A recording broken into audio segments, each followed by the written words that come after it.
warahmatullahi wabarakatuh.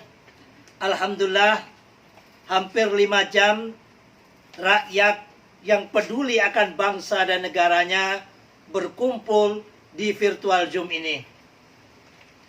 Ini merupakan suatu bentuk kebanggaan kami selaku anak bangsa, bahwasanya rakyat Indonesia meskipun tidak memiliki kedudukan, tidak memiliki jabatan, banyak sekali yang cinta terhadap bangsa dan negeri ini.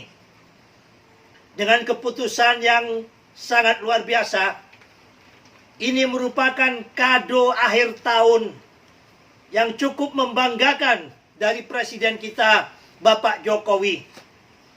Yang pertama, seperti dikatakan oleh para narasumber tadi, bahwasanya segala sesuatu ada hikmahnya, termasuk hikmah dengan adanya pandemi COVID-19 ini. Di sini kita mengetahui siapa anak bangsa, siapa tokoh yang sesungguhnya yang cinta kepada NKRI ini, sehingga punya kepedulian, memiliki rasa kebersamaan, dan tetap kokoh mempertahankan NKRI dan Pancasila ini di dalam kesulitan semacam saat ini, yaitu adanya COVID-19. Akan tetapi banyak kelompok ataupun orang-orang, baik itu sudah menduduki jabatan, justru memancing di air keluh dengan menjongkrokkan Pak Jokowi harus apa? Di lockdown total. Tetapi alhamdulillah, berkat inayah, iradah, dan pertolongan dari Allah, Bapak Presiden Jokowi tidak melockdown Indonesia, cuman cukup dengan PSBB, sehingga negara kita tidak terjadi seperti di negara-negara luar, padahal mereka adalah negara adidaya, kelimpungan menghadapi adanya pandemi COVID-19 ini. Di kado akhir tahun ini juga alhamdulillah kita berterima kasih kepada TNI dan Polri. Kami rakyat Indonesia merasa bangga bahwasanya negara hadir, negara ada, yang mana masyarakat Indonesia sudah cukup muak, sudah cukup gelisah melihat adanya ormas radikal, ormas anarkis yang senantiasa menjadi polisi di atas polisi, membuat negara di atas negara.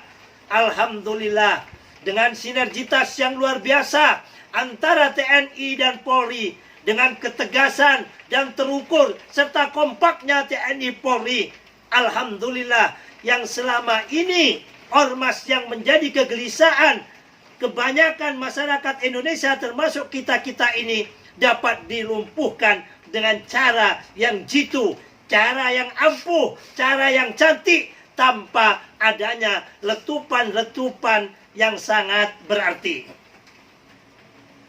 Dan kado terakhir juga di penghujung akhir 2020 ini, Presiden kita Bapak Jokowi, apa yang diharapkan oleh rakyat Indonesia, para aktivis dan juga para relawan, yaitu mensegerakan adanya reshuffle kabinet, karena banyak ketimpangan dan kepincangan-kepincangan dari para menteri-menteri ini yang tidak bisa mengikuti pola kerja dan kinerjanya Presiden Jokowi. Telah direshuffle, dan dalam reshuffle ini dibarengi juga dengan 5 wamen dan juga beberapa badan negara setingkat atau di bawahnya menteri. Dari pandangan para narasumber ataupun para rakyat bicara tadi, bisa Gus katakan 70-80% memandang positif, memandang sama apresiasi terhadap kado akhir tahun dari Presiden Jokowi ini. Akan tetapi jangan sampai harapan ini hanya berupa harapan seperti mimpi di siang bolong, yang mana yang diharapkan oleh kebanyakan rakyat Indonesia, satu, dengan adanya ketegasan TNI Polri terhadap ormas-ormas radikal dan anarkis, dan juga kepada menteri-menteri yang diharapkan ini pasca tahun baru menjadi lembek atau menjadi melempem kembali. Seperti tema webinar kita minggu yang lalu, now or never, saat ini atau tidak selama-lamanya. kita dapat menciptakan Indonesia dengan kebinekaannya ini, bahwa bagaimana kebinekaan atau perbedaan ini bisa menjadi rahmat buat bangsa ini. Apabila saat ini TNI Polri di tahun 2021 melempem lagi, lembek lagi, kemasukan kelompok-kelompok yang berkepentingan, apalagi naudzubillah, summa naudzubillah, kepentingan mau menjatuhkan Presiden Jokowi di tengah jalan, maka kosnya sungguh sangat mahal yang terjadi Indonesia seperti di Timur Tengah, Suriah dan lain sebagainya. Mari, wahai Bapakku Presiden Jokowi dan juga para jenderal-jenderal di TNI dan Polri, kinerja yang bagus dan luar biasa ini terus disolidkan, terus dikompakkan di tahun 2021 ini, bisa diperbaiki sehingga lebih baik lagi. Sehingga next ke depan tidak ada lagi orang mempersekusi karena agama, mempersekusi karena ceramah, mempersekusi karena budaya. Inilah Indonesia kita dari Sabang sampai Merauke. Ya, dari apa? Dari Sabang sampai Merauke semuanya penuh dengan perbedaan. Tidak ada satupun dari Sabang sampai Merauke ini yang bahasanya sama, tidak ada. Begitu juga adat budaya dan juga agama. Bagaimana apa yang telah diimpikan dan dibuat oleh founding father pendiri bangsa ini, para leluhur-leluhur kita, unity in unity, kebinekaan dalam persatuan. Bagaimana Indonesia ini seperti taman rumah kita, memiliki bunga berwarna hijau, kuning, merah, abu-abu, semuanya dipadu dalam vas Indonesia. Sehingga Indonesia begitu indah, begitu elok dilihat oleh orang-orang luar negeri dengan keanekaragamannya, bisa berpadu dalam vas atau dalam taman atau dalam harmoni Indonesia. Jangan dipaksakan suara gendang seperti gitar. Jangan dipaksakan suara drum seperti piano. Jangan dipaksakan suara kenceng-kenceng seperti rebana. Biarkanlah drum seperti drum. Biarkanlah piano seperti piano. Biarkanlah suara gitar berbunyi suaranya gitar. Bagaimana dalam perbedaan ini kita jadikan suatu bentuk harmoni. Apabila dengan perbedaan ini kita bisa kompak, kita bisa bersatu, maka di dalam perbedaan suara-suara musik Indonesia ini, maka terlahirlah, muncullah melodi-melodi yang syahdu, melodi-melodi yang cinta, melodi-melodi penuh dengan kebahagiaan dan keindahan, enak didengar oleh kuping para pendengarnya. Begitu juga Indonesia kita. Ya, biarkanlah orang Kristen ya beribadah dengan cara Kristennya. Kita orang Islam tidak usah mempermasalahkan, ya. Nabi Isa itu anak Tuhan atau tidak, biarkan. Itu akidah orang Kristen. Ini akidah orang Islam. Begitu juga sebaliknya. Biarkanlah adat budaya Hindu yang ada di Bali dengan keindahannya, ya, menjadikan para turis datang ke Indonesia ataupun yang lainnya. Jangan dan tidak ada lagi para penceramah mengatakan ada salib, ya, ada jin di salibnya orang Kristen atau Katolik itu. Untuk tahun 2021 jangan ada lagi semacam itu. Kita mundur ratusan tahun. 75 tahun kita merdeka dan saat ini kita di penghujung tahun 2020. Ayo, biarkanlah yang lalu adalah kenangan. Yang lalu adalah kenangan. Bersama-sama kita ambil sejarah apa yang terbaik yang terjadi di tahun 2020 ini. Ya. Dan apa yang buruk, adanya menteri-menteri yang korupsi, cukup dua itu saja. Gus ngeles dada dan selalu berdoa, mudah-mudahan telurku Gus Yakut sama-sama NU-nya, ya.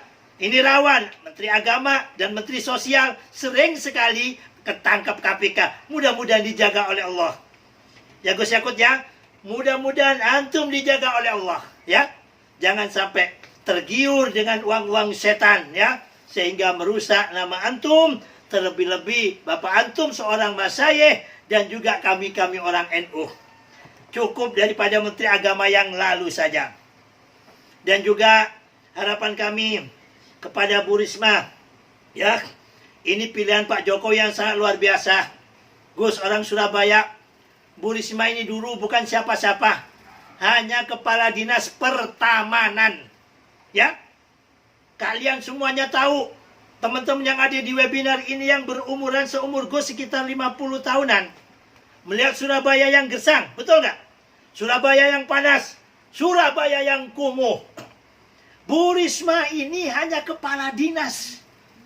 Dengan anggaran-anggaran yang ada, bin salabin, di dinas kebersihan dan pertamanan itu mudah sekali dicurinya. Karena alasan yang pohonnya matilah, nggak tumbuh dan sebagainya.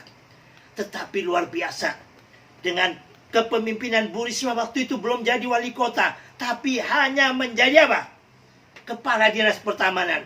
Surabaya ini disulap dengan anggaran yang tetap seperti tahun yang lalu. Mungkin hanya tambahannya sedikit karena tambahan tahun. Dibelikanlah pohon-pohon ini dari desa-desa, dari tempat-tempat belanja sendiri. Disulap Surabaya. Tidak perlu pohon-pohon yang mahal-mahal ataupun taman-taman yang cantik-cantik bunga mahal-mahal. Tidak. Dia berpikir dan berpikir bagaimana dicari, yang penting Surabaya ini hijau. Alhamdulillah, setahun menuju ke 2 tahun. Surabaya berubah. Waktu itu wali kotanya adalah Bapak Bambang DH. Mendapat acungan jempol, bahkan 3-4 jempol dari masyarakat Surabaya. Ya, Surabaya yang kumuh. Dengan apa? Bu Risma sebagai dinas pertamanan bisa diubah. Selokan-selokan jadi bersih. Taman-taman menjadi indah. Surabaya menjadi hijau, tidak gersang lagi. Akhirnya orang-orang setelah dilirik dicari tahu, ya. Memang awal nama yang dapat keharuman adalah Pak Bambang. Tapi begitu tahu, itu adalah kinerja yang luar biasa dari Bu Risma. Masyarakat Surabaya meliriklah Bu Risma ini. Dan diminta untuk jadi wali kota. Alhamdulillah, selama pemerintahannya Bu Risma ini, Surabaya itu dianggap rumahnya sendiri. Siapapun yang bikin kotor pasti akan dimarahi. Gus teringat waktu itu ada dari santunan atau bantuan kepada masyarakat umum dari apa? Es krim, tidak salah itu ya. Di Taman Bungkul. Wah, itu tamannya kerusak, diinjak-injak sama warga karena banyak yang datang karena es krimnya gratisan. Marahnya setengah mati Bu Risma, ya. Karena apa? Pohon-pohon yang menjadikan Surabaya ini dari gersang menjadi indah. Wah, langsung marah setengah mati dan diminta kepada produsen ataupun pemilik es krim ini suruh segera menggantinya. Inilah cara kerja Bu Risma, ya. Jadi teman-teman yang di Kementerian Sosial, dengan adanya Menteri Bu Risma ini jangan nyantai-nyantai ya. Mudah-mudahan Bu Risma, Gus Yako dan juga menteri-menteri yang lain ya, yang 6 yang baru dilantik oleh Presiden Jokowi ini dijaga oleh Allah. Yang penting satu, jangan seluruh rakyat Indonesia, bahkan anak cucu, bahkan sejarah menulis siapa para menteri yang pernah koruptor dan masuk di pondok pesantren KPK ini. Mudah-mudahan Allah Ta'ala senantiasa menjaga Indonesia ini tetap menjadi negeri yang aman, damai, tentram, dan sentosa. Semoga Presiden kita Bapak Jokowi senantiasa diberikan kekuatan lahir dan batin untuk memimpin kita semua rakyat Indonesia menuju baldatun thayyibatun rabbun ghafur, negeri kang gemah ripah lo jinawi, murah sandang, murah pangan, toto tentem kerto raharjo. Amin Allahumma amin. Demikian penutup dan kesimpulan dari kami. Sekali lagi kami ucapkan terima kasih kepada para narasumber semuanya dan juga kepada para moderator dan panitia. Assalamualaikum warahmatullahi wabarakatuh.